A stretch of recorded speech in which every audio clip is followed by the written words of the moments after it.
இந்த ராஜேஸ்வரியோட கதைய இப்படி முடிப்பாங்க அப்படின்னு கொஞ்சம் கூட எதிர்பார்க்கவே இல்ல. இந்த ராஜேஸ்வரி ஏற்கனவே இங்க எவ்வளோ பெரிய பிரச்சனையெல்லாம் பண்ணிட்டு உட்கார்ந்துகிட்டு இருக்கா அப்படிங்கிறது எல்லாமே நமக்கு நல்லாவே தெரியும். அதாவது இங்க பாதி பிரச்சனை வந்து இந்த ராஜேஸ்வரியால மட்டுமே தான் வந்துச்சு. அதுவும் இல்லாம இப்பவும் தன்னோட தம்பி அதாவது விஜய் வந்து நல்லபடியா இருக்கக்கூடாது.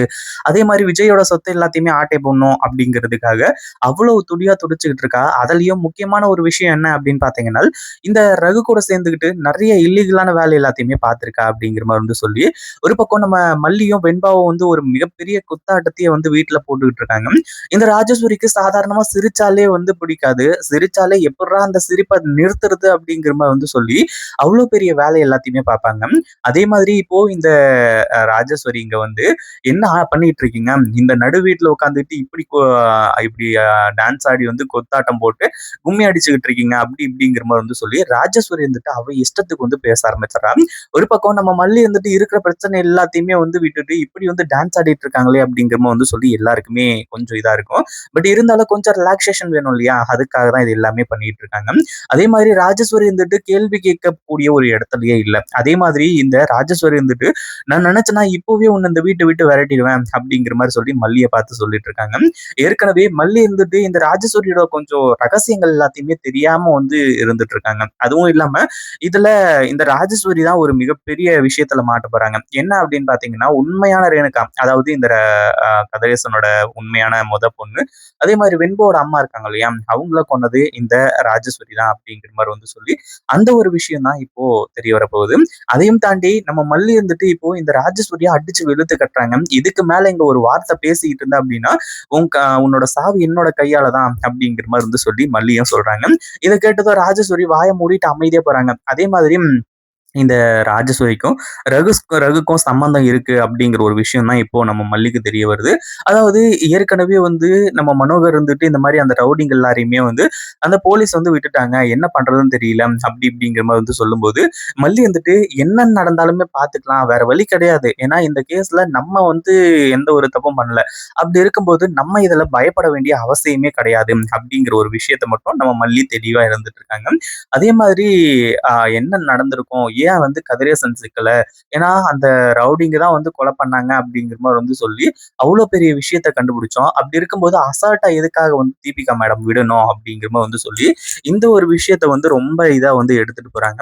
அதே மாதிரி இந்த ராஜேஸ்வரி வந்துட்டு மல்லி கிட்ட சொல்லக்கூடிய விஷயம், "இங்க பாரு மல்லி, உன்ன வந்து தூக்கி ஜெயில்ல போட தான் போறாங்க. அதுல எந்த ஒரு சந்தேகமும் கிடையாது. இப்பதான் இந்த கேஸ பத்தி பார்த்தேன். ஏற்கனவே வந்து இந்த கதிரேசன நீ ஜெயில்ல தூக்கி போடணும் அப்படிங்கிறதுக்காக ஏதோ மிகப்பெரிய ஏற்பாடுலாம் பண்ணியிருக்க போல. அதாவது நீ இந்த கொலைய பண்ணிட்டு கதிரேசன் மேல பழிய போடணும்னு பார்த்திருக்க இல்ல? இல்லன்னா வந்து உன்னெல்லாம் வந்து இந்நேரத்துக்கு ஜெயில்ல கம்பி எண்ண விட்டுருக்கணும். இருந்தாலும் இன்னும் கொஞ்ச நாள்ல நீ ஜெயிலுக்கு போற. அதுல எந்த ஒரு சந்தேகமும் இல்ல அப்படிங்கிற மாரி வந்து சொல்லி மல்லி கிட்ட சொல்லிட்டு இருக்காங்க. ஜெயிலுக்கு போறது நானா இல்ல நீயான்னு சொல்லிட்டு உனக்கு தெரியும் அப்படிங்கிற மாரி வந்து சொல்லி ராஜேஸ்வரிக்கு ஒரு மிகப்பெரிய அதிர்ச்சிய குடுக்குறாங்க. என்ன அப்படின்னு பார்த்தீங்கன்னா, அதாவது ராஜேஸ்வரிய பத்தின ரகசியம். அதுவும் இல்லாம சுடர் இருந்துட்டு ராஜேஸ்வரிக்கு ஃபோன் பண்ணி மிரட்டியிருக்காங்க அப்படிங்கிற ஒரு விஷயத்துல இருந்து எல்லாத்தையுமே வந்து தெரிஞ்சுக்கிறாங்க. அதே மாதிரி ராஜேஸ்வரி கிட்ட இந்த விஷயத்த பத்தி சொல்லும்போது, ராஜேஸ்வரி வாயடைச்சு போய் நின்னுட்டு இருக்காங்க. ஏற்கனவே கதிரேசன் பக்கம் திரும்புனாங்க. கதிரேசன் வந்து உண்மையிலேயே என்ன பண்ணாரு? சுடர கொலை பண்றதுக்காக பிளான் பண்ணி அந்த ரவுடிங்களுக்கு பணம் குடுத்தாரு. ஆனா அந்த ரவுடிங்க இருந்துட்டு நாங்க கொலை பண்ணல. அங்க போய் பார்க்கும்போது ஆல்ரெடியே செத்து போயிருந்தாங்க அப்படிங்கிற மாரி விஷயத்த சொன்னாங்க. இப்போ இந்த கதிரேசன் பக்கத்துல சாப்டர் க்ளோஸ். கதிரேசன் இந்த கொலைய பண்ணல அப்படிங்கிற மாரி வந்து சொல்லி அந்த ஒரு விஷயத்த கன்ஃபார்மா மல்லி நம்புறாங்க.